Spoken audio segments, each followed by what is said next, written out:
You want to say something what you think resilience is, Gary?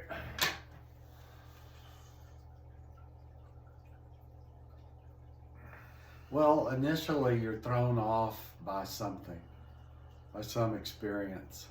You have some sort of a physical or emotional reaction to something that happens in life. And in the beginning, you try to protect yourself. You don't like being thrown off, so you have an emotional reaction to it. And then I think that skillful means has you look at that, not just the event, but the emotional reaction to the event, and approach that with curiosity as a skillful means. Curiosity is a different sort of angle on experience that's different from just a conditioned emotional reaction. Curiosity opens you up to be wondering about that, not coming to any sort of conclusion, not fitting it in one of the existing structures of your mind, but again trying to open up to the possibility that there may be a different way of coping, a different way of experiencing. I think that's good, but this is But resilience has an attitude of coming back too. It has more of a warrior type of attitude. there's a resilience is pretty big, but in this case, we're going to kind of try to direct ourselves toward Will Johnson's definition of resilience, which we've talked about before. And I talked about the video, like when you put your hand down and you feel all those pins and needles. It's I don't know. I've gone through this, and I don't know what else I'm going to say about this, but the one thing that I would like to impress upon people about resilience is Will Johnson says you're all a bunch of pieces of wood, you Buddhist meditators. He is very critical of Westerners who practice Buddhist meditation. He goes in there and says you're all pieces of wood. None of you have any aliveness in you, hardly. And this reason, and he comes. One of the things he studies is Vipassana tradition, where they really get into this. This is Theravada Buddhism. It's Buddhism, and I think the Tibetans will teach it sometimes, but they don't. It's pretty advanced, I think. I don't. There's a little bit of it going around, but a lot of the body scanning, a lot of the scanning the body to try to relax is getting there, but in this case, you get there and your whole body becomes this alive thing, shimmering. Your whole body is a shimmering. I've gone through this with y'all. Like your hand can shimmer like that, while your whole body can shimmer like that.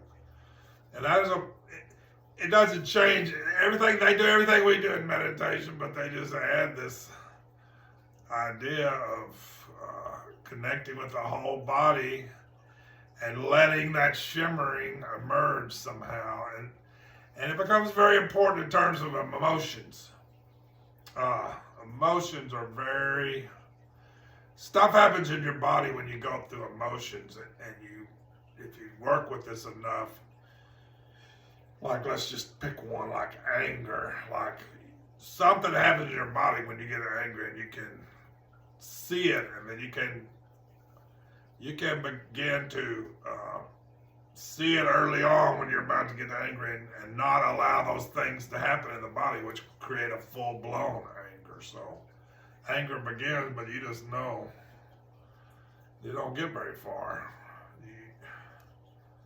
You're just there to stand in front of well, would have gone into full-blown anger, doesn't go there.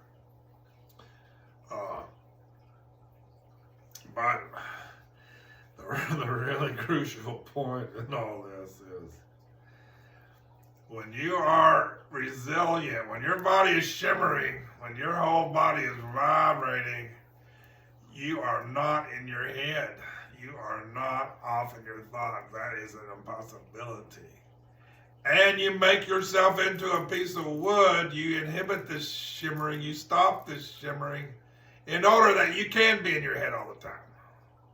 That's how you do it. That's how you do it. You shut down this basic aliveness, which is going to be hard to, you need alignment, you need relaxation, but you need resilience. You can still be a piece of wood. You can be pretty alive, get a little relaxed. I did, and then they started talking about resilience, and I said, screw that. That's Hinayana stuff. That's Theravada bullshit. That's nothing to do with me. But I just kept hearing it from different places. I kind of got into the Vipassana stuff through being in prison, and it's really big in the prisons, and it's just unbelievable. There's a couple of movies about Vipassana in prisons. Can't think of it at the moment, but anyway. So I couldn't ignore it anymore. I had to look into it, so I just looked into it. I went on YouTube and started studying this stuff. Will Johnson was throwing it in my face over and over and over, but I wasn't buying it. But I just decided I had to buy it and try it. And it's true, man. If you are shimmering, you're not in your head. If you are a block of wood, you're in your head. If you're shimmering, you are not in your head. You're not. You're present. If you're a block of wood, you're in your head. They go together. They're an equality. So you'll stay in your head until you get this shimmering business going. Until you get this resilience going, you'll stay in your head. So what? Or you'll just find it a big shift. If you work with it a little bit, it's very valuable. I don't know how to teach it exactly. I've learned just a little bit. I haven't learned the whole technique, but what I learned was when I got to a certain point, I realized that all my energy was going into keeping myself frozen. And I said, I got to change this. And I just working with the shimmering. But essentially what I'm doing is I'm stopping, putting all my energy in being frozen and being in my head, and then I'm alive all of a sudden. And I'm not in my head. Does that make any sense to you, Gary? It does. It requires recognition of the natural flow of that dynamic energy versus bottling it up or putting some structure on it in order to stay in your head, like you say, versus just letting, when that energy flows, that's the shimmering. But it takes some tolerance. It takes some repeated practice. For most of us, I guess, in the West, that we're taught from an early age, to do differently, and so this is a sort of a relearning of the natural state of openness, which allows that dynamic energy to just come alive and flow. And when we're in flow, when we recognize that, it is blissful. It's very, very nice. It really is. I don't know exactly. Will Johnson's got some great books. He got a book called Alignment, Relaxation, Resilience. He's got a bunch of Buddhist books saying this is what the Buddha was teaching. He does a pretty good job explaining his books.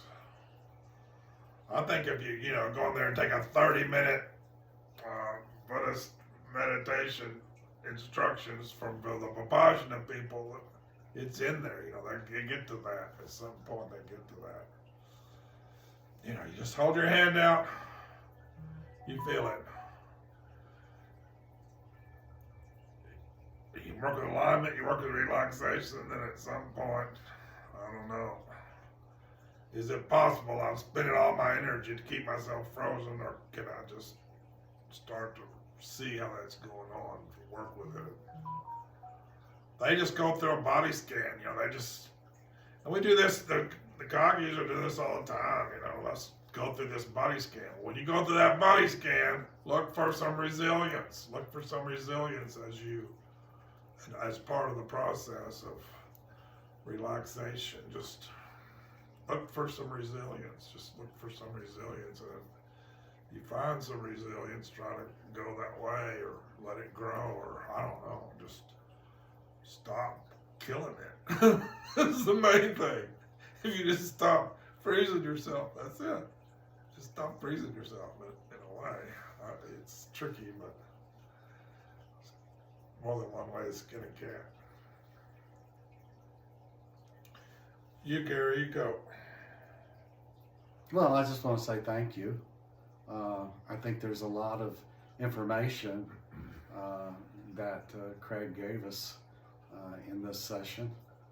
And if you don't believe me, go back over it. Thank you very much.